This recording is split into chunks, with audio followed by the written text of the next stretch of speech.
Hello everyone, welcome to another series of today's GK. Let's begin with previous day's practice question. Question was, Mission Vatsalya scheme is associated with which of the following ministries? Ministry of Commerce and Industry, Ministry of Women and Child Development, Ministry of Micro, Small and Medium Enterprises, or Ministry of Finance.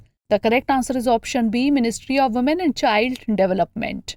Recently, the Women and Child Development Minister has given the information regarding the Mission Vatsalya scheme in the Rajya Sabha. The Ministry of Women and Child Development is implementing a centrally sponsored scheme, Mission Vatsalya, since 2009-10 for the welfare and rehabilitation of children. Mission Vatsalya scheme is a roadmap to achieve development and child protection priorities aligned with the Sustainable Development Goals. It is implemented in partnership with state governments and UT administrations. It lays emphasis on child rights, advocacy and awareness along with strengthening of the juvenile justice care and protection system with the motto to leave no child behind. The Juvenile Justice Care and Protection of Children Act 2015 provisions and the Protection of Children from Sexual Offences Act 2012 form the basic framework for implementation of the mission. Funds under the Mission Vatsalya scheme are released according to the requirements and demands made by the states and UTs. Therefore, option B is correct. Now let's begin today's session. First question is, the government scheme Reach Out is sometimes seen in news. It is being implemented by which of the following ministries? Ministry of Earth Sciences, Education, Mines, or Ministry of Commerce and Industry. The correct answer is option A, Ministry of Earth Sciences. Recently, the Minister of Earth Sciences said that an umbrella scheme Research, Education and Training Outreach or Reach Out is being implemented by the Ministry of Earth Sciences for capacity building. Therefore, option A is correct. It consists of the following sub-schemes: R&D in Earth System Science, International Training Center for Operational Oceanography, and Program for Development of Skilled Manpower in Earth System Sciences. The main objectives of the above sub-schemes are supporting various R&D activities in the thrust areas of different components of Earth System Sciences, develop useful collaborations with international organizations for mutual transfer of advanced knowledge in science and technology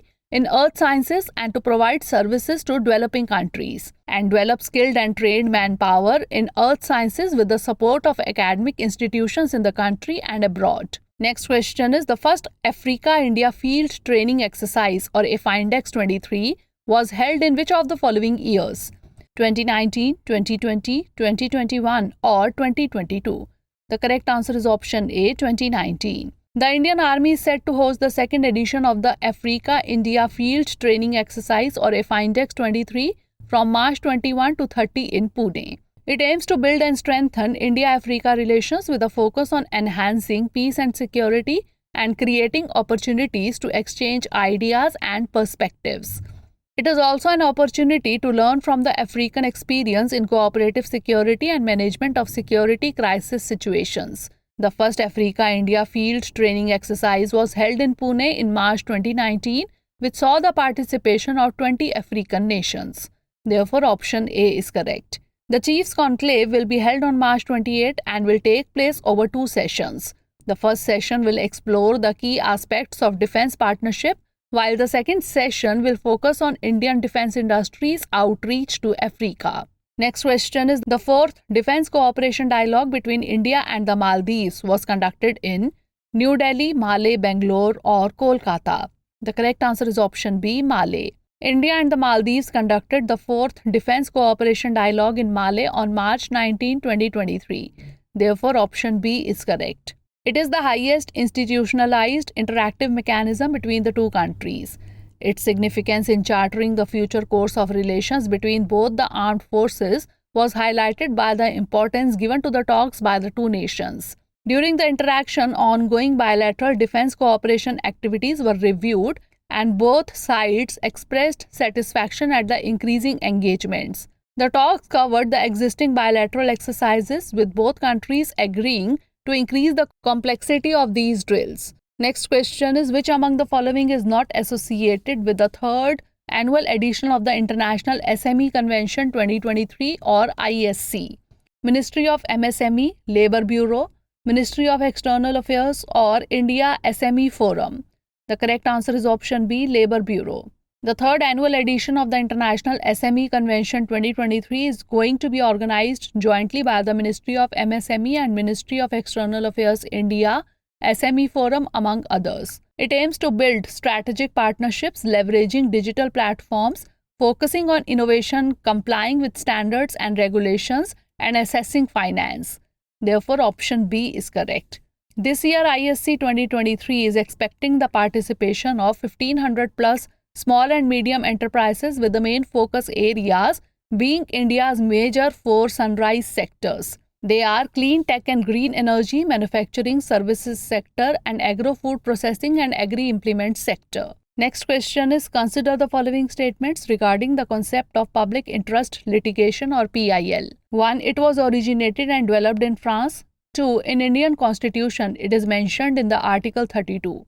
Which of the statement or statements given above is or are correct? 1 only, 2 only, both 1 and 2, or neither 1 nor 2? The correct answer is option D, neither 1 nor 2.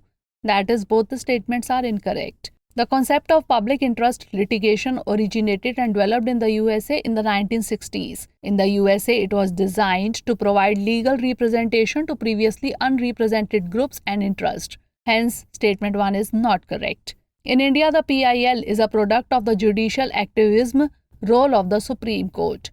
It was introduced in the early 1980s. Justice V.R. Krishna Iyer and Justice P.N. Bhagwati were the pioneers of the concept of PIL. It is not mentioned in the Constitution of India, hence statement 2 is not correct. Therefore, option D is correct. Under the PIL, any public-spirited citizen or a social organization can move to the court for the enforcement of the rights of any person or group of persons. It is very beneficial for those who, because of their poverty or ignorance or socially or economically disadvantaged position, are themselves unable to approach the court for remedies. Next question is, Jhamarkotra Fossil Park was recently in news. It is associated with which of the following states or union territories of India? Jammu and Kashmir, Rajasthan, Madhya Pradesh, or Ladakh? The correct answer is option B, Rajasthan. Recently, a group of field geologists, geology professors, archaeologists, and mining industry representatives gathered to scout a fossil park at Jhamarkotra and the metallurgical remains at Zawar. The fossil parks are around 20 kilometers southeast of Udaipur, Rajasthan. Therefore, option B is correct. Jhamarkotra's fossils are phosphate-rich because the trapped sediments were mainly phosphate minerals. These fossils are part of the reason why the region is a thriving mining hub today. Phosphate is mined for use as agricultural fertilizers. It hosts stromatolites dating back to 1.8 billion years, exhibiting a variety of textures and sizes. A stromatolite is a layered sedimentary rock created by microorganisms. As such, stromatolite fossils preserve records of cyanobacteria, commonly known as blue-green algae, the earliest life on the planet. These organisms developed the ability to photosynthesize and make their own food.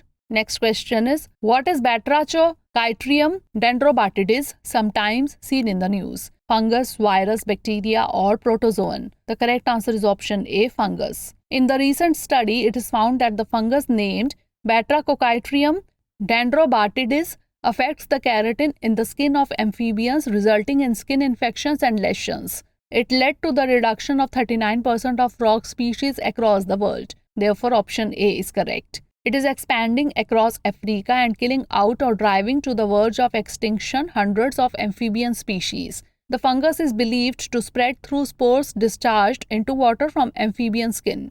Next question is, which among the following states is not part of the Vindhya Range? Rajasthan, Gujarat, Madhya Pradesh, or Bihar? The correct answer is option A, Rajasthan. A new species of naked-toed gecko, Cratopodium, has been discovered in Dahod and Panchmahal district in Gujarat. The new species is named after the Vindhya hill ranges in the westernmost part of Gujarat. It has been named Cratopodium Vindhya. Vindhya Range is a broken range of hills forming the southern escarpment of the central upland of India. The Vindhya Range, at an elevation from 1,500 to 3,500 feet, gives rise to the main southern tributaries of Ganges-Yamuna system, including the Chambal, Betwa, Ken and Tons rivers. The range is regarded as marking the border between northern and peninsular India. It is located in the states of Gujarat, Madhya Pradesh, Uttar Pradesh and Bihar. Therefore, option A is correct. Next question is with reference to Wayanad Wildlife Sanctuary, consider the following statements. 1. It is contiguous to the protected areas of Nagarhole and Bandipur of Karnataka. 2. It is an integral part of the Nilgiri Biosphere Reserve. Which of the statement or statements given above is or are correct? 1 only, 2 only, both 1 and 2, or neither 1 nor 2?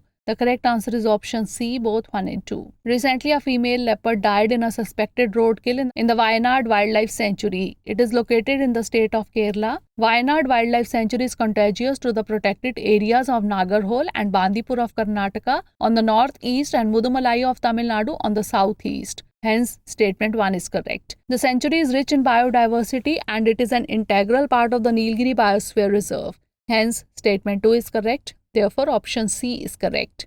It was declared a sanctuary in 1973. The average annual rainfall is 2000 mm. Elephant, gaur, tiger, spotted deer, barking deer, wild boar, sloth bear, Nilgiri langur, bonnet macaque, common langur, Malabar giant squirrel, etc. are the major mammals found in this sanctuary. Last question is the Ministry of Women and Child Development is going to celebrate the 5th Poshan Pakwada. The theme of this year's Poshan Pakwada 2023 is Food for All, Food Security for Everyone, Nutrition for All Together Towards a Healthy India, or Nutrition for Everyone Towards a Prosperous India. The correct answer is option C, Nutrition for All Together Towards a Healthy India.